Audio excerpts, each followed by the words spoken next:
Hi guys బాగున్నారా? So, last time మనం DP ఫుడ్స్‌లో kunafa chocolate అయితే తెప్పించుకొని రివ్యూ చేశామనమాట. సో, మళ్ళా కునాఫా చాక్లేట్ తెప్పించాను. దీనికి రీజన్ ఏంటంటే, మా హస్బెండ్ లాస్ట్ టైం తెప్పించినప్పుడు తనకైతే నచ్చిందన్నాడనమాట. చాలా సార్లు అడిగాడు నాకు ఆ కునాఫా చాక్లేట్ మళ్ళీ తెప్పించు అని చెప్పి.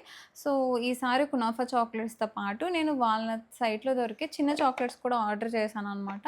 సో, లాస్ట్ టైం మనం కునాఫా చాక్లేట్ గురించి రివ్యూ ఇచ్చినప్పుడు దాంట్లో నేనేం చెప్పానంటే, లోపలైతే సరిగ్గా ఫ్రై అవ్వలేదు. ఆ సాఫ్ట్‌నెస్ లేదు అని చెప్పాను. బట్ ఈసారి తెప్పించిన కునాఫా చాక్లేట్స్‌లో ఆ సాఫ్ట్‌నెస్ ఉందనమాట. అండ్ లా ఈ రివ్యూ ఏంటి కునాఫా చాక్లేట్స్ గురించి నేనేం చెప్పాను అనేది మీకు లింక్ కింద ఇస్తాను. ఇన్ కేస్ మీకు కావాలంటే ఒకసారి చెక్ చేయండి. సో, ఈ చాక్లేట్స్ అయితే లాస్ట్ టైం నేను రివ్యూ ఇవ్వలేదు. బికాజ్ ఇది ఫస్ట్ టైం తెప్పించాను. సో, ఎప్పుడు ఒకటే ఎందుకులే అని చెప్పి ఈసారి చాక్లేట్స్ తెప్పించాను. నాకైతే 15 పీసెస్ వచ్చాయన్నమాట ఈ డబ్బాలో. అండ్ కాస్ట్ వచ్చేసి 190 రూపీస్ పడింది. వీళ్ళ సైట్‌లోనే ఆర్డర్ పెట్టాను. చాలామంది ఇవన్నీ ఎందుకు జెప్తున్నావక్క డీటెయిల్స్ మాకు తెలుసు కదా! అంటే తెలుసు. బట్ కొంతమందికి మనం చాక్లేట్ ఒకటి చూపిస్తే రేట్ అడుగుతారు. ఆర్ ఎల్స్ వాళ్ళకి ఎలా ఆర్డర్ చేసుకోవాలో తెలీదు. ఎందుకంటే వెబ్‌సైట్ ఉంది, వాట్సాప్ ఉంది. సో, ఆప్షన్స్ ఉన్నాయి కాబట్టి ఏది బెస్ట్ వే అని చెప్పి అనుకుంటారు కాబట్టి అది కూడా చెప్తున్నాను. అండ్ కాస్ట్ ఎందుకు చెప్తున్నాను అంటే లైక్ మీరు డిసైడ్ అవుతారు కదా! ఇంత కాస్ట్ ఉంది కాబట్టి ఇది కొనుక్కోవాలా వద్దా అని చెప్పి అందుకే డీటెయిల్స్ అని చెప్తాను. ఇన్ కేస్ ఎవరికైనా అవసరం లేదంటే యూ కెన్ స్కిప్ అనమాట. సో, చాలామంది అడుగుతారు ఇప్పుడు మనం ఇంత చెప్పినా కింద కామెంట్స్‌లో అక్క దీని కాస్ట్ ఎంత? అక్క నువ్వు ఎలా ఆర్డర్ చేసుకున్నావు? ఎన్ని డేస్‌కొచ్చింది? ఇవన్నీ అడుగుతారు కాబట్టి మీరు అడక్కముందే నేను క్లియర్‌గా చెప్తున్నాననమాట. సో, మళ్ళా మీకెందుకు అనుకున్నోళ్ళు స్కిప్ చేసి మీరు రివ్యూ చూసేసేయండి. సో, దీంట్లో ఏంటంటే నేను పిస్తాషో ఫ్లేవర్ పెట్టాను. సో, దీంట్లో ఏంటంటే బాదం అండ్ క్యాషు 2 ఒక పీస్ వస్తది. అండ్ చాక్లేట్ బైట్స్ ఉన్నాయన్నమాట.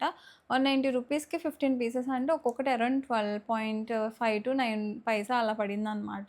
సో, చూద్దాం లోపల ఎట్లా ఉంటుందో. మేము ఆల్రెడీ తిన్నాము. కానీ మీకు కూడా చూపించాలి కాబట్టి ఇవి ఎలాంటివి జనరల్‌గా గిఫ్టింగ్‌కి బావుంటాయన్నమాట. సో, చాలా ఫ్లేవర్స్ ఉన్నాయి. బట్ పిస్తాషియో పెట్టాననమాట. చూద్దాము అని. ఓపెన్ చేస్తే ఇలా ఉంటాయి. చిన్న చిన్న బైట్స్. సో, ఇలా హార్ట్ షేప్‌లో. మీకు లోపల క్యాషు ఆర్ ఆల్మండ్ ఉంటది. అండ్ మీకు ఇలా బైట్స్ అయితే ఉంటాయన్నమాట. ఇదైతే నాకు చాలా నచ్చాయి. అండ్ లైక్ ట్రాన్స్‌పోర్ట్‌లో కూడా ఏం కరిగిపోలేదండి. నాకు వీళ్ళ దాంట్లో నచ్చిన విషయం ఏంటంటే మైల్డ్ స్వీట్ ఉంటది. మరీ ఎక్కువ స్వీట్‌నెస్ అయితే అసలు ఈ చాక్లెట్స్‌లో ఉండదు. రోజుకొకటి అలా తింటున్నాను నేను. నాకైతే ఇవి నచ్చాయి. సాఫ్ట్‌గా ఉన్నాయి. అండ్ మైల్డ్ స్వీట్‌గా ఉంది. అసలు కరగట్లేదనమాట. లైక్ బయట పెట్టిన ఎక్కువ ఉన్న ఇన్ కేస్ మీరు గనక ట్రై చేయాలంటే ఒకసారి ట్రై చేయండి. నాకైతే వర్త్ అనిపిచ్చాయి.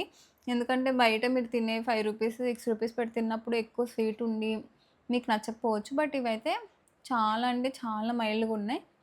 అండ్ ఎవరైనా తినొచ్చనమాట ఈజీగా. మీకు గనక నచ్చితే ఒకసారి ట్రై చేయండి. ఇన్ కేస్ కునాఫా ఎలా ఉంది? కునాఫా గురించి మొత్తం డీటెయిల్స్ కావాలంటే ఆల్రెడీ నేను చేసింది లింక్ కింద ఇస్తున్నాను. చెక్ చేయండి. బాయ్.